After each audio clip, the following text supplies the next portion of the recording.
దొరికారు కాబట్టి మా మనసులో ఎప్పటి నుంచో ఉన్న ఒక క్వశ్చన్ డైరెక్ట్గా అడిగేద్దాము. సో శివాజీ గారు, బిఫోర్ యూ టాక్, సో మీరు అలాగే ఉన్నారు, లయ గారు అలాగే ఉన్నారు, అక్కడ భూమిక గారు కూడా అలాగే ఉన్నారు. సో మిస్సమ్మ సీక్వెల్ ఎప్పుడు అని.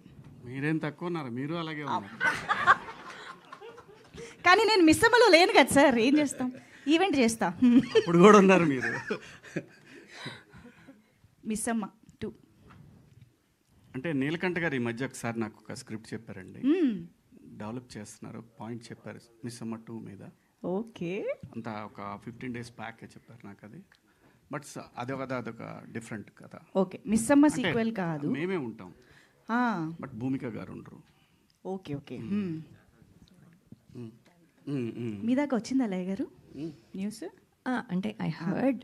ఓకే, బట్ అదే ఈ మధ్య just 1 week back 10 days back చెప్పారు. అయితే త్వరలోనే పట్టాలెక్కాలని మనస్ఫూర్తిగా కోరుకుంటూ thank you so much. And ఇప్పుడు శివాజీ గారిని మాట్లాడవలసిందిగా రిక్వెస్ట్ చేస్తున్నాము.